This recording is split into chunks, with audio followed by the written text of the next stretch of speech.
From the lakes of Minnesota to the hills of Tennessee, across the plains of Texas, from sea to shining sea, from Detroit down to Houston and New York to LA, where there's pride in every American heart, and it's time we stand and say that I'm proud to be an American, where at least I know I'm free, and I won't forget the men who died, who gave that right to me, and I gladly stand up next to you and defend her still today, 'cause there ain't no doubt I love this land. God bless the USA.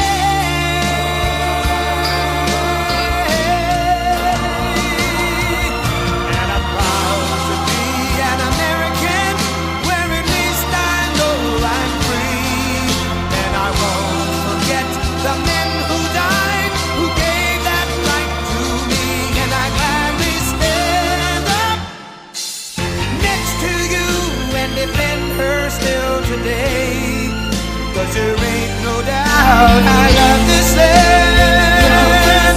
God bless the USA.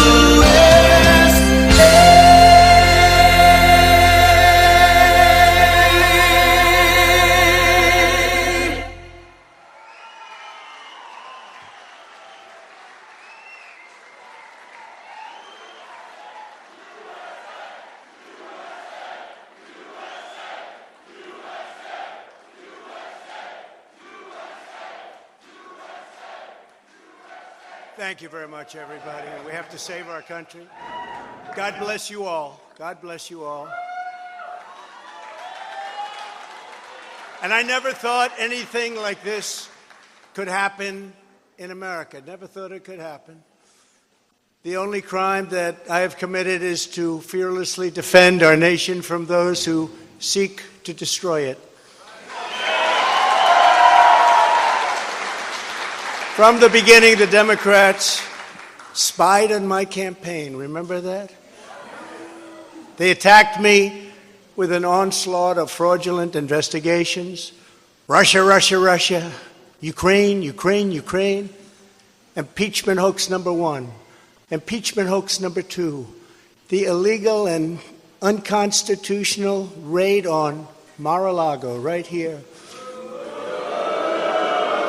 The lying to the FISA courts, the FBI and DOJ relentlessly pursuing Republicans, the unconstitutional changes to election laws by not getting approvals from state legislators, the millions of votes illegally stuffed into ballot boxes and all caught on government cameras, and just recently the FBI and DOJ in collusion with Twitter and Facebook in order not to say anything bad about the Hunter Biden laptop from hell, which exposes the Biden family as criminals and which, according to the pollsters, would have made a 17-point difference in the election result.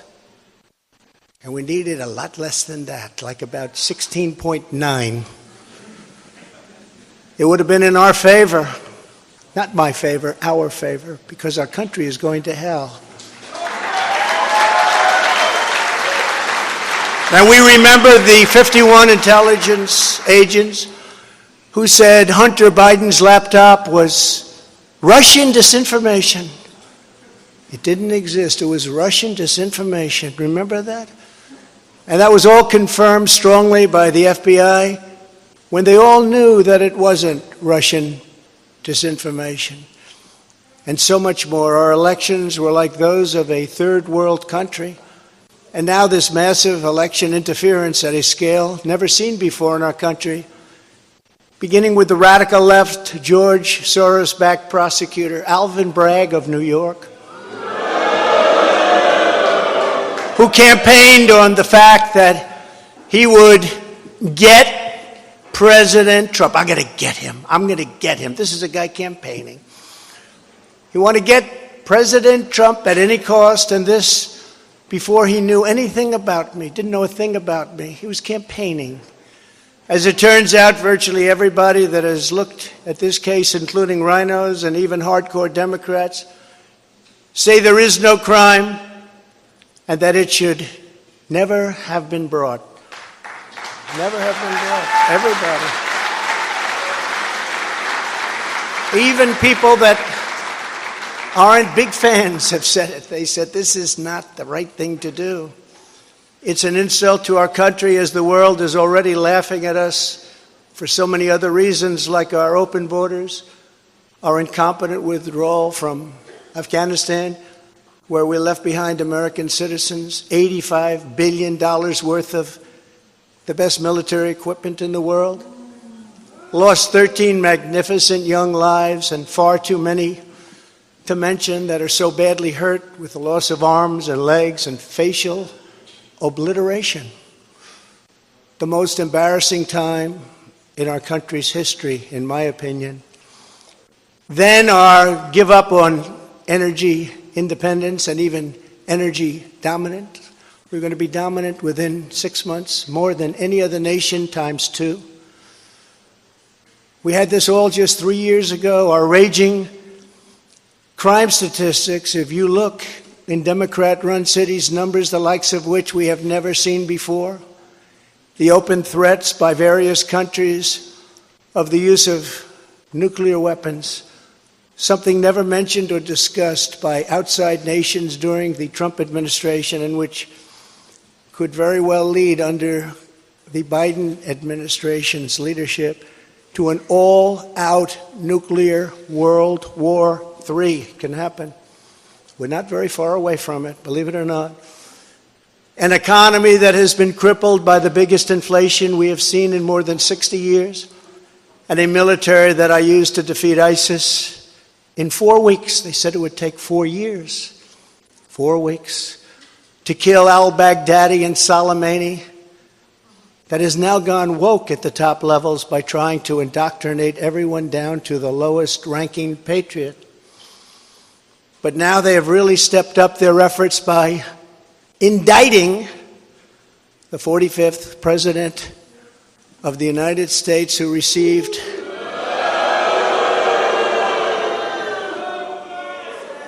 $75 million votes, which is more than any sitting president in the history of our country.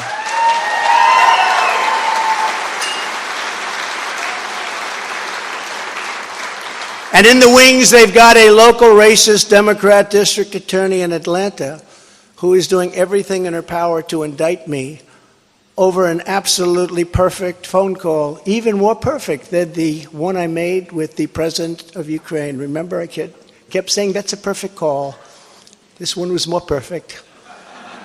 Nobody said, sir, you shouldn't say that. Many people on the phone were hung up in disgust because of something I inappropriately said, because nothing was said wrong. In fact, at the end of the call, we agreed to continue our conversation about election fraud, and election fraud specifically in Georgia, at a later time. Many people on the phone, including lots of lawyers, nobody found anything wrong with that perfect call until a book promotion tour many months later. All of a sudden they say, I remember Trump making a call.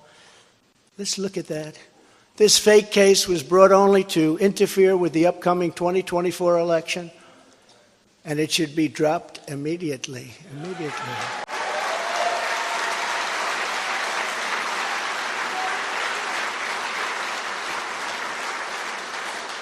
Then you have a radical left lunatic known as a bomb thrower who is harassing hundreds of my people day after day over the boxes hoax. The boxes hoax, as we call it. Just so everyone knows, I come under what's known as the Presidential Records Act, which was designed and approved by Congress long ago just for this reason.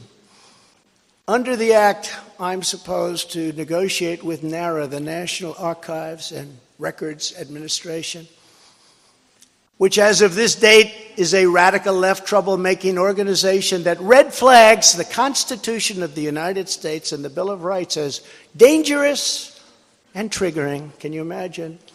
This is what we have to deal with. But there is no criminality under the Presidential Records Act. That is not what it's all about. We were negotiating in very good faith, proper way, in order to return some or all of the documents that I openly and in very plain sight brought with me to Mar-a-Lago from our beautiful White House, just as virtually every other president has done in the past. When FBI and DOJ officials with NARA were here, I told my lawyer to show them the very secure storage room in which they were locked. The FBI's sole request in writing was, could you please put another lock on the door? We immediately complied. It's a lot different than the Biden situation, isn't it? The next thing I know, we were raided by many gun-toting FBI agents who took whatever they wanted, including my passports and medical records. Everybody was in shock. Nobody had ever heard of such a raid before. We can't even believe it. Who would think that that could happen today? I immediately thought of the Fourth Amendment that protects against unreasonable search and seizure. But they did it anyway because our justice system has become lawless. They're using it now, in addition to everything else, to win elections. Apparently, they're not looking at me through the view of the Non-Criminal Presidential Records Act. They came up with a new one. This is a new one.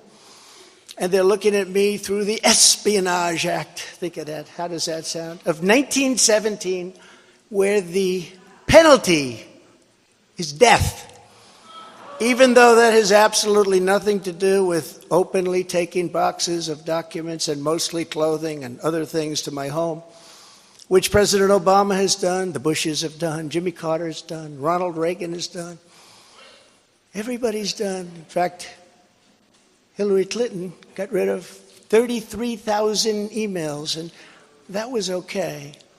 But nobody's done it like Joe Biden.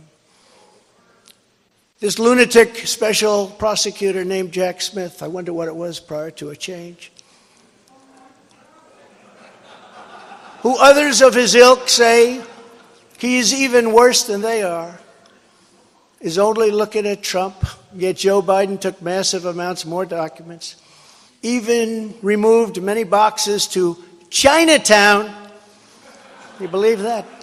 Just got $10 million from China. Where did that come from? I guess they were banking on Hunter's expertise and had others stored in unsecured offices in Pennsylvania and strewn all over his garage floor where his now very famous Corvette is also stored. All over the floor, including classified documents. But that's okay. Perhaps most importantly, he has 1,850 boxes in Delaware, which he is refusing to give up. But isn't that real obstruction? That's obstruction. As president, I have the right to declassify documents, and the process is automatic. If I take them with me, it's automatic, declassified. Biden was vice president. He had absolutely no right to declassify as vice president.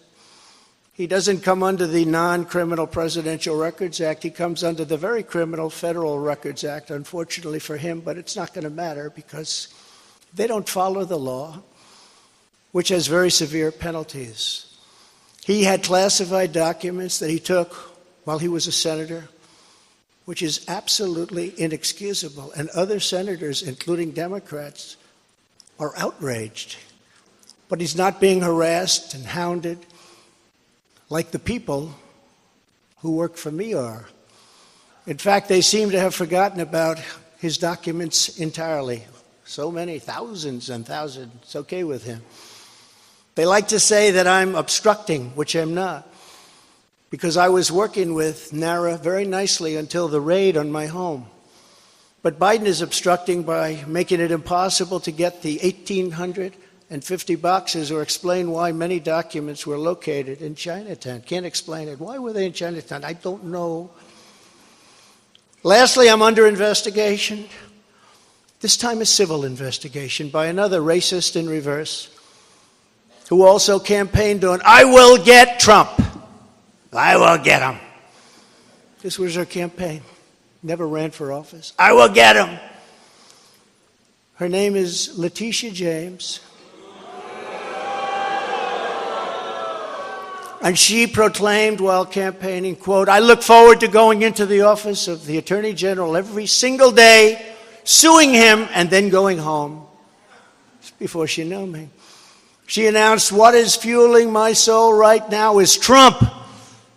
And that she had her eyes on Trump Tower. Those eyes are focused on Trump Tower. Didn't know the young lady.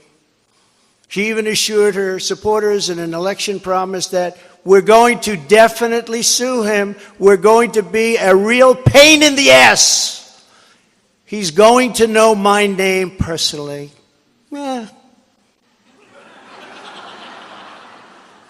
And then she claimed that I was an illegitimate president. Think of that.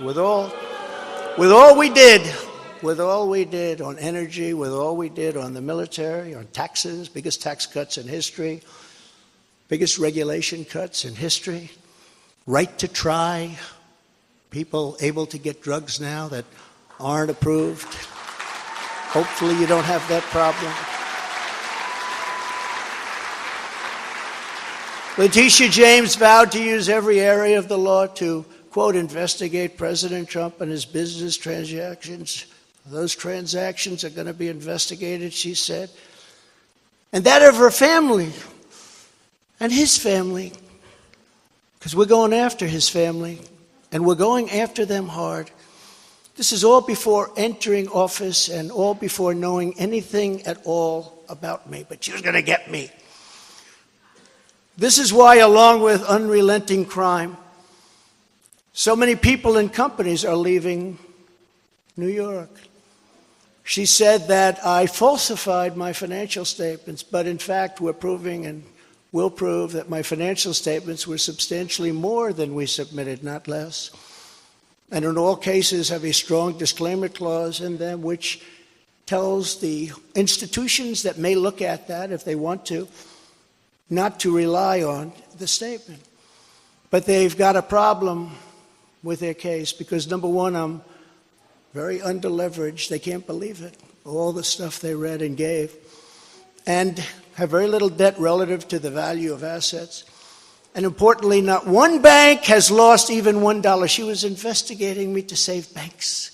They have very good lawyers. But they didn't lose $1 with us during this period of time. In fact, the banks we're talking about made almost $200 million off Donald Trump, and they liked me very much. We never missed a payment, never got a default notice, had a great relationship with all of them. I don't need banks. We have a lot of cash. I built a great business with my family, built a fantastic business.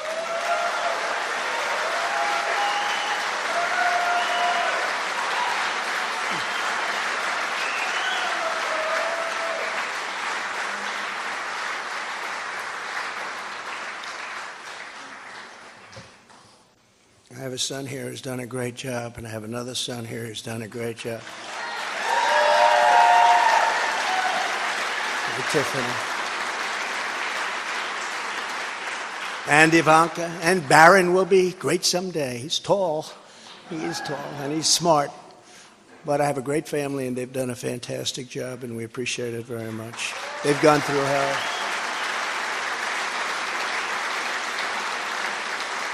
So she's suing me over banks that weren't defrauded when she should be focused on violent crime that's driving people out of the state. This is a persecution, not an investigation. She's put our family through hell. It's cost hundreds of millions of dollars to defend, but our heads are held very, very high. They want to settle the case, but I want no part of that. So here we are now. It's where we were today, in a city that was so great just 4 or 5 years ago. But now we're there, Spent time there today, as you possibly read, with a local failed district attorney charging a former president of the United States for the first time in history on a basis that every single pundit and legal analyst said, there is no case. There's no case. They kept saying, there's no case.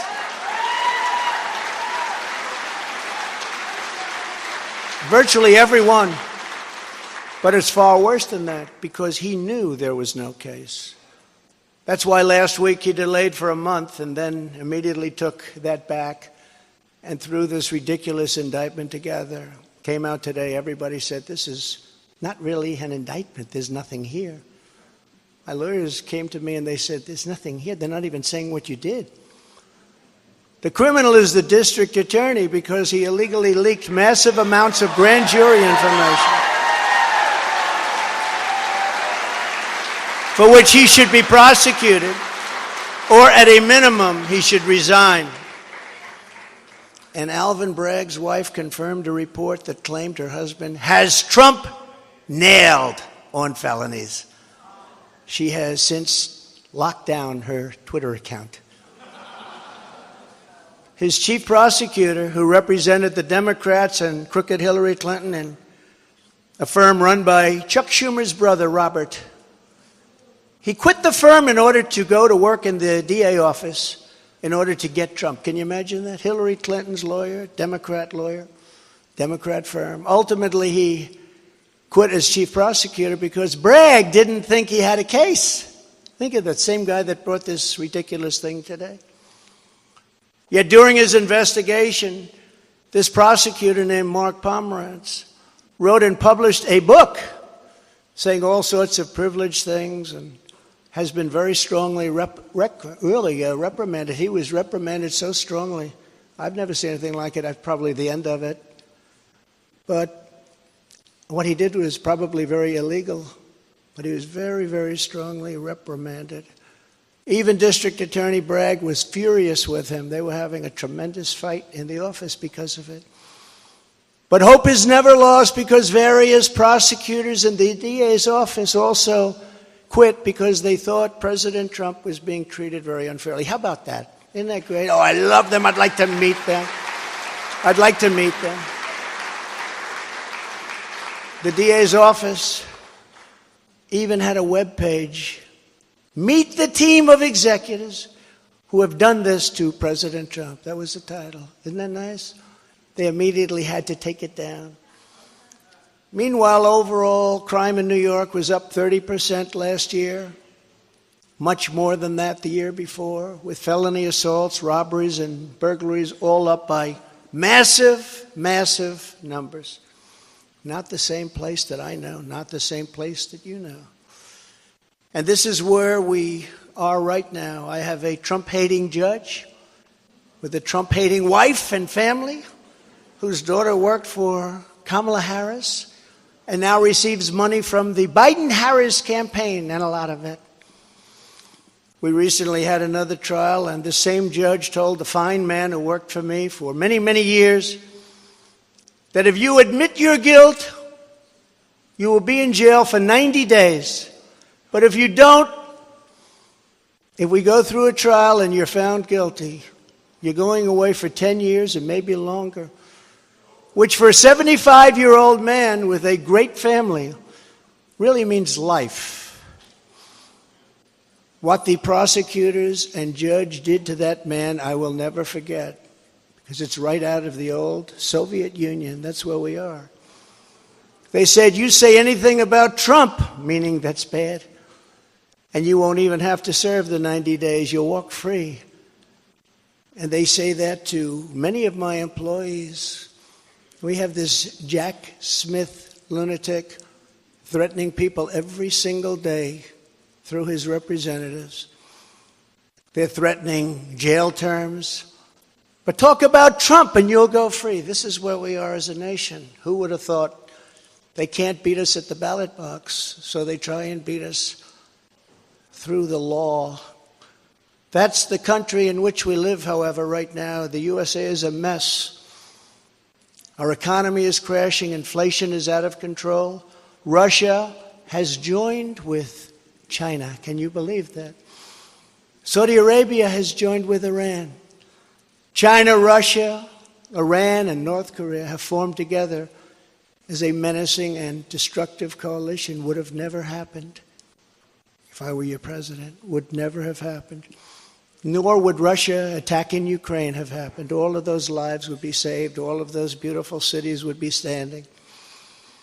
Our currency is crashing and will soon no longer be the world standard, which will be our greatest defeat, frankly, in 200 years. There will be no defeat like that.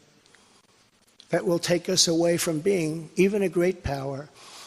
If you took the 5 worst presidents in the history of the United States and added them up, they would not have done near the destruction to our country as Joe Biden and the Biden administration have done.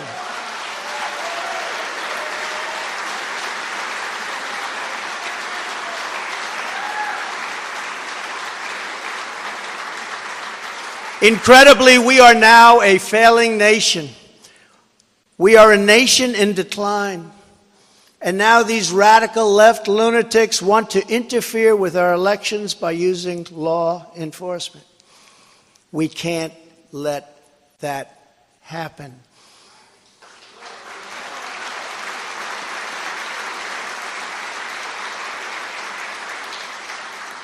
With all of this being said, and with a very dark cloud over our beloved country, I have no doubt, nevertheless, that we will make America great again. Thank you very much. And God bless you, and God bless America. Thank you very much, everybody. Thank you.